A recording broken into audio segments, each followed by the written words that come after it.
I have to say at the outset that given the demand for answers from many people in this House in respect of a number of aspects of the cervical cancer issue, it's highly regrettable and highly unsatisfactory also that neither the Taoiseach nor the Minister for Health are here today to respond to those questions.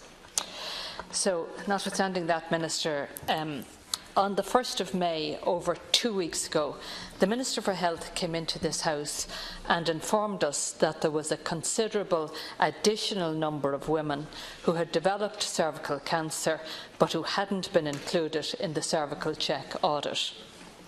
We've been told that these cases were not audited because the National Cancer Registry had not notified them to Cervical Check. This in itself, I think, raises very important issues about the reliability of cancer data. There is some question about data protection, preventing them from doing so, which I understand has since been resolved. But you'd have to ask, why did it take so long to resolve such a basic issue? We've since discovered that this additional number of women who were not included in the audit amounts to some 1,631 women. It is estimated by the Department of Health that approximately 20% of these women would have had a smear test prior to their cancer diagnosis. So approximately 320 women are involved. Of course, many of these women will have had their cancer indicated from their smear test, but some will not and are left with major questions as to whether their smear result was a false negative or not. On the basis of the false negative rate in the cohort of women who were audited, it appears that we're talking about approximately 15% of those tests being false negatives. So 15% is a reasonable calculation in respect of the second group of 320 women. So it would appear that approximately 45 women who have had false negative smears but subsequently developed cervical cancer have not been responded to by government. One woman in this situation contacted me recently and was highly frustrated and annoyed about the fact that she'd had no contact.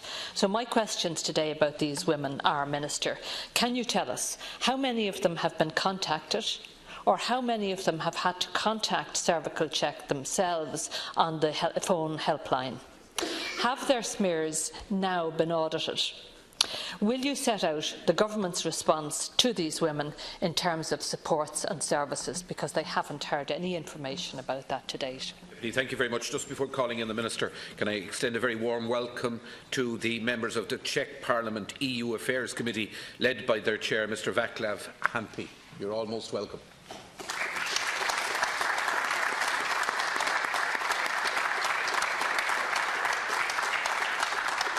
Minister, please. I'd like to thank Deputy Shortall for raising this, because I know this is a matter that she is concerned about, and I think the whole House is concerned about. As I understand, the position is that the 1,631 cases that you're referring to, these weren't part of Cervical Check, so they weren't within their system. They had never come through that process of Cervical Check. So when Cervical Check was doing an audit of its client base, if you like, they weren't included. But as you say, they are now being included, and they will have to, each case will have to be gone through to identify whether there was a history that could be checked to see was there anything missed. My understanding that is quite a time-consuming process to identify, to go through those cases.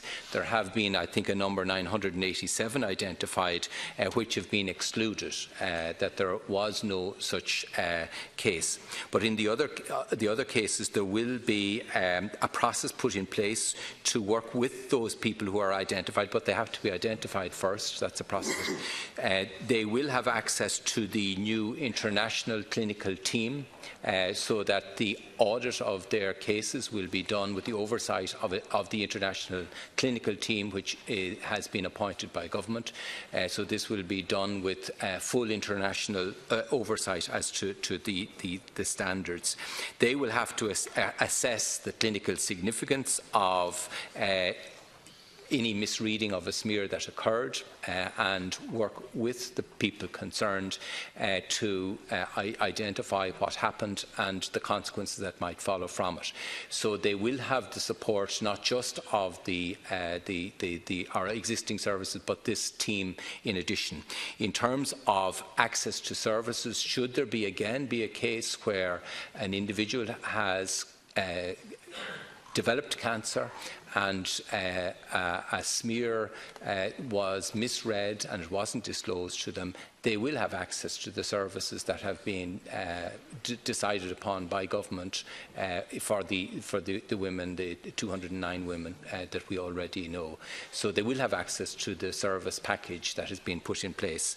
So I can assure you that these cases are being taken extremely seriously, but because of their number and they need to be worked through individually, there isn't the same ease of access to their history as would have been in the case with those dealt with by Cervical Check itself.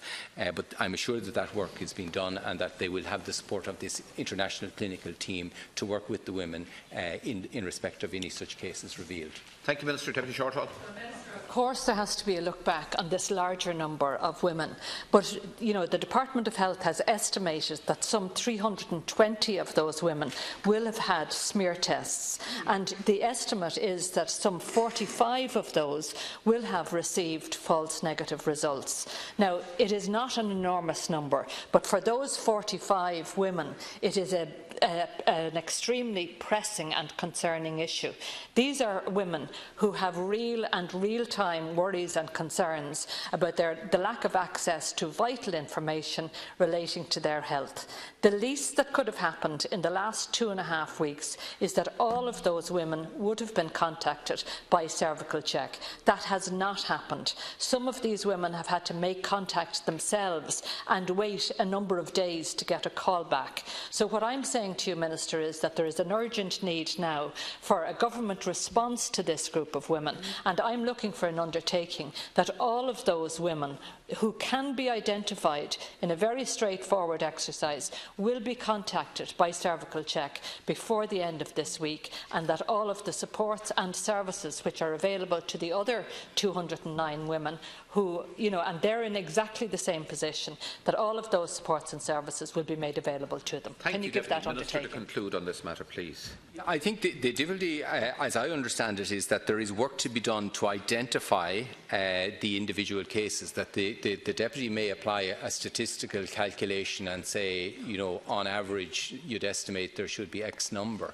The difficulty is the Cervical Check has to identify those individual cases and has to go through their individual case histories to identify them, and then have to move to the next process of moving to check the smears that occurred in that case and to see was there any misreading of those checks. So there is a process that is in place. Of course, as soon as the Cervical Check have valid information about the identity of individuals, they will work with those individuals to ensure that they're fully included with a fully open disclosure approach. But as of today, I don't think that they do not have the if you like, the names and addresses and identification of the people to whom we all understand are rightly concerned. But as soon as they have been able to access that information, they will share that information with them. And not only that, but they will have access to this international clinical team, so that they will have the support of very experienced people in helping them to identify was there a misreading and what should be done about it. Minister.